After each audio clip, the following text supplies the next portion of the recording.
$300,000 of her for income care. That was $60,000 a year.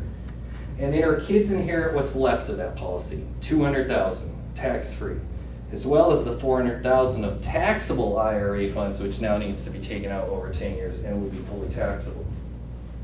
Okay, what can we do instead? What if she uses her IRA to pay for that care? So Florence still pays little or no income tax during the last 5 years because those are expensive. Uses her IRA money to pay the $300,000. So her kids now, they inherit the $500,000 from the life insurance piece. That's tax-free like life insurance is. And then they have $100,000 remaining taxable IRA funds. So the net amount that they come away with and they can spend a lot higher. And no real impact to Florence, right? So something to consider if you have both of those options. Yep, comparison, $300,000 of taxable money versus $300,000 of tax-free money. Goodness, how in the world will we ever manage this? So let's look at the highlights. Pre-retirement, know your after-tax savings before retirement. Know how much you have in the pre-tax, because then it's going to be taxed, and so you actually have less than that. Fund your Roth accounts, and not just from 50 to 60, but hopefully longer now that it's available for younger people. Early retirement, understand your Social Security and Medicare taxation. Fill the tax brackets in low income years, like we said, hey, maybe fill out that 12% to 22%, whatever it might be. Middle retirement, when you get up to that 72, manage your planned RMDs. Manage it before it comes, it's coming. Do you have any other income that could be coming where you end up with selling a property? That's gonna conflict and you're gonna jump in tax rates. Late retirement, organize your assets for tax efficiency and estate planning, and that's where we talked about the long-term care, etc. One thing to keep in mind, why did both of those scenarios that showed the order withdrawals end with tax-free amounts? Well, because your Roth, whatever's left, is tax-free, so it will go on to your heirs tax-free. So usually people invest that piece as if, pretty aggressively if they're not going to need it, because it's more going to be passed on to say the kids or grandkids. So the timeline is so far out, they can put a lot more of that in stocks, and it's going tax-free. So your tax exposure will change throughout retirement. You need a tax strategy that anticipates how and when you tap those assets from the three buckets. Understand the range of taxes you will face at various stages, which includes fees and surcharges, etc., from Social Security, Medicare. Manage your actions so you pay the lowest tax rate possible. So we're not just looking at 1 year, we're looking at your lifetime tax bill, and maybe even your lifetime plus your heirs tax bill.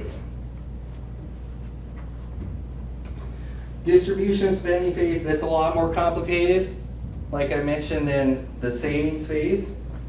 Managing taxes happens throughout retirement. Mistakes can be more costly, you just don't have the time to make that up. And education, planning, and advice are needed. And you're taking the first step, right? You're learning about these, so it isn't a surprise, so you can take it into account. They're not always something you can do. Sometimes you're just stuck with it. But at least you know that, and you don't let something go. I don't know about you, but I've sometimes found something after the fact that I should have known better, and I'm like, oh man, I'm not gonna let anybody know about that. Like for example, where I waited an extra 12 hours in the airport because they gave me vouchers, and then I forgot I had those vouchers. Let those go to waste, right? There are all kinds of things you can do. So I'm going to open up for questions before we get to the kind of the closing and the next steps of what you can do to learn more about that. But how about, what else have we not covered that you've been wondering about, or what we have covered and you have more questions about?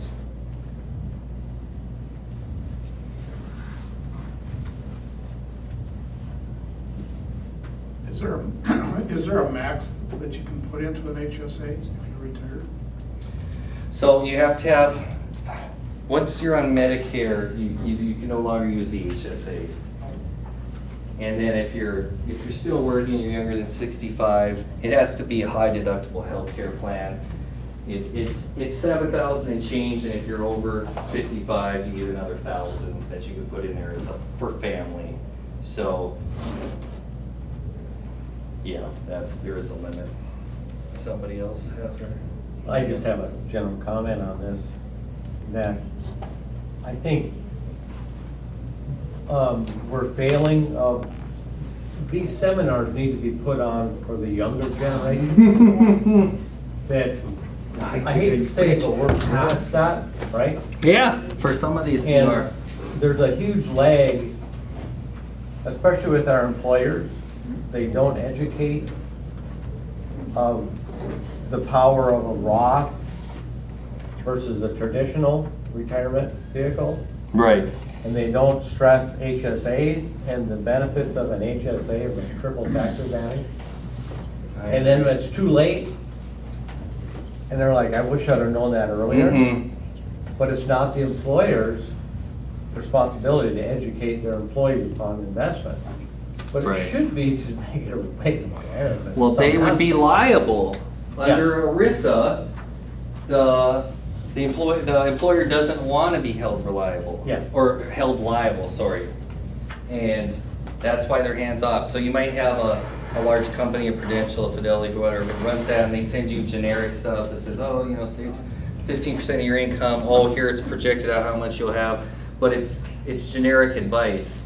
And there's a reason for that, because they don't want you to be able to come back and say they got bad advice. And then you look at what's done in schools. Sometimes the schools are getting a little bit better, but they still have things like the stock club, right? Because that's the exciting thing. Everybody picks their stocks, see who's highest at the end of the school year. But we all know that's not your get rich quick. Yeah, some people picked Amazon and Tesla. Good for you. Big amounts of money. But there's way more who, when they're lucky on something like that or skilled, then they think they're really skilled, and then they try and double it just like in a casino. So that's not what the kids need to learn about. They don't necessarily need to learn the stock market. For our clients, the first thing we say is, if you're looking to beat the market returns, or you want advice on a stock, if you think it's going up, then go find a stockbroker. I'm not going to lie to you and tell you I know which way anything is going. I know what the fees cost, and or what the tax impact will be. I hear so much from, if you could just generalize it, the younger generation, saying that they're diversifying in a 401k plan. And they're diversifying by 50% traditional, 50% Roth. Mm-hmm. That's not diversification. No, it's tax diversification, but yeah, it's not moving it upon the S&P 500 or the total stock Right. market index, right? Well, and what do people, especially, where do they get advice from now? TikTok, and there's a lot of not good advice on there, because I see it. So pushing things like Index Universal Life and be your own bank, and that all sound, or this is what, do what the rich people do and the banks do. They're trying to keep it a secret from you. No, maybe not, because you'll turn into a bank, all right, but it'll be for the person who sold you that policy. Is what it comes down to. So in 2025 is when this tax. 2026 is the Is first when year it it comes. actually. Yeah, 25 So- expires. So if you're in that tax bracket, the greater than 97,000, let's say you're Yeah, at yeah. 101,000. Yeah. Would it be wise of you to take more out of your 401k, out of your IRA? I'm glad you brought that up, because I really forgot to hit on that. Why is this a big issue right now? Because everybody knows those rates are going up. So even if you kept the same amount of money, your rates are going to be higher. So if you convert, it would probably make sense that yes, it's going to go down for the same income. So You look, or it's gonna go up. Up, So the yeah. 24 rate jumped to the 28. I mean, that's 4%, and you're still earning the same. Yeah, a big, I don't wanna say rush, we still have a few years, but if you don't wanna convert it all at once, if your goal is to get, it's how much you can do each year and not go past that bucket you filled up. So the sooner that it might make sense for you, the better. Right. So if I'm sitting at that 101,000, I might as well push it to the 123. I think that's the. Yeah, that's the bracket. limit. Yeah. Push it up to there. Yeah, you push it because up I'm to getting it there. anyway. If you think you're gonna say earn something similar in 2026 and it's gonna be Right. at the higher rate, now you've got that money and it's tax-free, so you don't have to pay that. Exactly. 100%. But then your Medicare becomes affected and IRMA comes into play. Yeah. And so now can you file that form, that SS? Not for conversions, but when I said there's a little gimme in there, if you had something else, somebody died, somebody retired, somebody got married, then you could sneak it in there at the same time. It's nothing official out there that says you're allowed to, but it's worked in the past. But IRMA doesn't hit until, well, what Well, was it it for would a be single 2 years. person? So, yeah, we could be 2 years later. Yeah. But I could, so IRMA, explain IRMA a little bit better, what, that, using that social security, what is it that social security form does? Yeah, well, it's SSH, it only says that because that's who administers Medicare, but that says, it's just telling the IRS, I don't want to use the 2 years ago. Here's what my income should be, because I earned, because I was still working, and now I don't. So what's representative isn't that 100,000 I used to make, it's now the 40,000, or, I gotcha. you know, Okay. it's a modified adjusted gross income, so they add back in things like your tax-free municipal bonds, interest, things like that. But, no, you're right on the money, that's exactly what you should be considering. Yep. You do one thing, but it shoots you over into the IRMA, you wanna look at, what's the interesting thing about IRMA? You don't know what those limits are until 2 years later, after when you got the income. Exactly. So you never wanna be too aggressive, even though it usually goes up every year. Yeah, I mean, you don't wanna What do you go mean, over what by it all. usually goes up every year? The That IRMA bracket, Bracket. the IRMA bracket. But wouldn't it apply, like what I did in 2021, that would apply in 2023, right? Yeah, The so, brackets are so 2021. 2021 IRMA, that, it goes to, 2023 looks back to 2021, but it's based on what they come up in 2023. Gotcha. Yeah, Okay. so you don't know that, so you might be filling up that bucket, you can go up to what the IRMA limits are now and you're gonna be good, because they're not gonna go backwards. But if Yeah. you're really trying to squeeze every drop out, Trying to. yeah, and that's what we do, aggressive but not too aggressive. Okay, all right, good to know, thank you. Yeah, now it's better than hearing about the $600 a month IRMA that we had on Tuesday when you're not expecting it. What do you mean Tuesday? We held this on Tuesday. Oh. We had some real good, interesting situations, not real good. We had interesting situations that were not. Yep. Anybody else want to give a sob story like, I mean, there are things people could have done different, but they didn't know, so they sold property and they. Is there a way to hide property sale? You're not getting that from me. Not for you. Can I give it away? Can you give it away?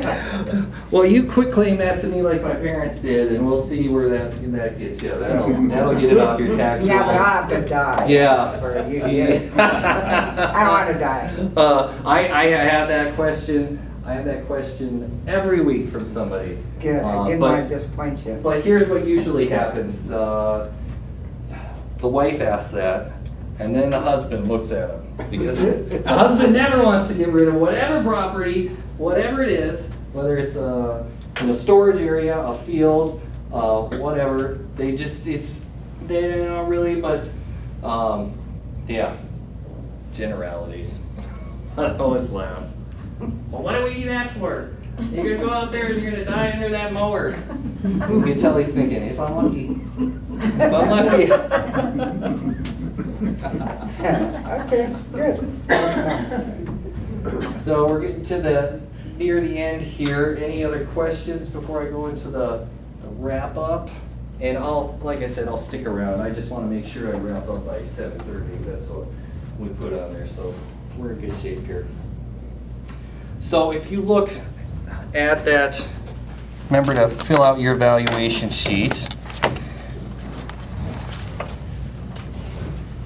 So because we know a lot of this, you came here because you had questions. If you didn't have any questions, you wouldn't have shown up. So if there's some personal things you're wondering about, in my personal case, I have, the $16,000 a month nursing home. I have IRMA, another one is, I have all this money in pre-tax. Tell me how I can get this. I can answer those questions for you, and there's no obligation. It's just I can't, I won't be able to be here till midnight tonight. So you have the option. If you want to just do a quick phone call with me and you just have a few questions, you can mark that 15-minute mini consult. I'll try and call you. Or if you need some help because you have some issues that you need to get resolved, let's have a personal appointment and I can chat with you about that. Again, both of those are free. You have 3 outcomes from there. You'll either find some way we can help you, we'll see some way we can help you, but not right now, it might be in the future. Or you're a do-it-yourselfer, or you have a financial advisor, a lot of people have an advisor, and you're just getting a second opinion, or a second look at it. And then you can do with it what you want. Maybe it'll just make you feel better that you're on the right path. Maybe it'll give you something to bring up with your other advisor. But yeah, I have a lot of fun talking with people about their individual situations, and that's what we're looking to do for there. But again, no obligation on that, but you came, get your questions answered. So that leads me to talking about the retirement piece here and the spending plan. So this is kind of an allegory, stick with me. So investing is a journey. You've been saving for many years. It's taken sacrifice, hard work, discipline, and skill, even if to just avoid doing any of the things that cause people to, I've seen it all. So anything you've done that you think, what a bonehead move, don't worry. There is nothing I haven't seen. We've all made some moves, and I'm sure it's not the worst one I've seen. But what started as this for your nest egg has now become a lot larger. And as you approach retirement, it's time to call for a harbor pilot. And maritime law requires, somebody who was on one of these big barges, that you can be a captain out on the ocean, but you have to have a special license, a harbor pilot license, because there's just a lot more risk once you get closer to land, somewhat like retirement. So what is a harbor pilot? Highly trained specialists with advanced skills and experience, and one critical job to get the ship safely home. And that's what we consider ourselves, retirement planners. We're trying to fill that need in between the CPA who's looking in the rearview mirror and getting your current taxes as low as possible, and the typical advisor who might be more of an investment manager than a full planner, or sitting down with you and coming up with the IRMA, looking at your healthcare options and how to reduce your lifetime income. You'll know whether that's something you feel comfortable doing yourself or whether your advisor's giving you that or not, and we can show you the alternatives, and then you'll know, hey, I already get that, or I don't. And what's the big reason? You have more to protect, the skills are totally different, the risks are greater, and one mistake could sink your ship. And that's probably a little hyperbole there, but you just don't have, you have more money. So more money, more mistakes. I get calls from people who, they're like, I can't believe I lost 30 grand yesterday. You're like, well, yeah, a lot of people wish they lost 30 grand yesterday. You got so much money that, 0.5% can make a big difference. And that's the way a lot of us are. You started out, you had almost no money, maybe dirt poor, you're putting $20 a month into a retirement fund, then you didn't look at it, all of a sudden you've got real money. And it's interesting when you see those big swings. So yeah, most of your journey has been like an open ocean. So you had some of those scary storms, icebergs, roadways, you had the dot-com bubble, you had the financial crisis. Last year wasn't great, but otherwise, mostly since 2008, 2009, I mean, it's just been, everybody's an expert, right? It was hard to pick a portfolio that didn't have a really good return. And as proof of that, let's look, in 1983, if you would have put 50,000 into the S&P 500 index fund like we were talking about, not, you know, some of the other options they have in some of these funds, and then you got amnesia, you woke up in 2023, that 50,000 would now be 3.3 million. And you didn't do anything but leave it sit there. So just 10 times more danger in the harbor, you know, shifting winds, shifting tides, relative winds, sandbars, bridges, narrow channels, sunken ships. And my favorite, who's watching, old Uncle Sam, trying to get their money. We are, that one thing that's not hyperbole is we're broke and somebody's gonna have to pay. And millennials aren't saving all that much. 30 trillion in retirement assets for retirees. They're gonna find a way to get their hands on some of that. So yes, the goal, move some of that over to the extent we can, get it into that tax-free income. As you approach the harbor, you lose your greatest partner in the journey, which was time. Now you don't have the time to keep growing your portfolio, to absorb market corrections, to recover from bad decisions, or to defer taxes. Like you said, now the time's kind of gone by on some of those.